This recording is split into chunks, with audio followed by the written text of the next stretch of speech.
Asalaamu calaykum. Daawadayaal ku soo dhawaada qormadeena caafimaad ee maanta oo ku saabsan daawada samboorka amba xasaasiyadda. Daawadu waa shay jidhka ka beddesha qaabka uu u shaqeeyo. Guud ahaan waxaa loo qaybiyaa laba waaxood oo waaweyn kuwaas oo kala ah mid dabiici ah natural drugs iyo mid aan dabiici ahayn lab drugs or artificial drugs.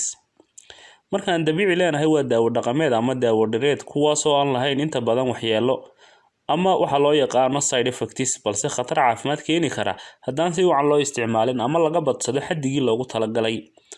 Daawada aan dabiiciga ahayn ama lab drugs waa daawooyin lagu diyaariyay shaybaadhada kuwaas oo leh faa'iidooyin caafimaad oo la hubo balse khasaare caafimaadna keeni kara iyaga laftooda haddii aan sidii loogu talagalay loo isticmaalin. Samboorku waa nooc ka mid ah xasaasiyadda kaasoo keena cabur iyo neef qabatow aan dhibaato badan lahayn balse kaa xumeynaya nolol maalmeedkaaga. Maxaa keena samboorka?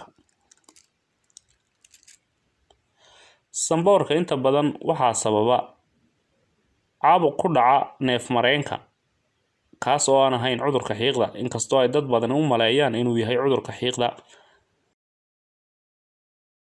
Astaamaha samboorku waa ay fara badan yihiin aadna way u kala duwan yihiin balse kuwa ugu caansan waa cabur badan, dareere badan oo sanka ka yimaada, cunaha oo kucuncuna, indhaha oo kucuncuna, madax xanuun iyo hindhiso badan.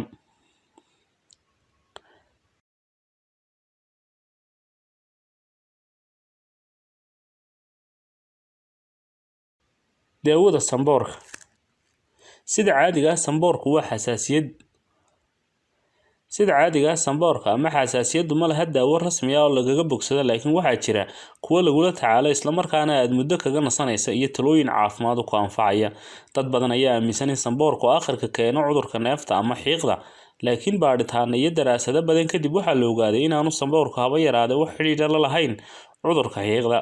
Ugu dambeyntii daawada ugu wacan ee samboorka waa inaad iska ilaaliso waxyaabaha kugu kicinaya. Waxyaabo kala duwan ayaa dadka ku kiciya samboorka laakiin waxa u badan cunista beedka iyo cabitaanka waxyaabaha qabqabow.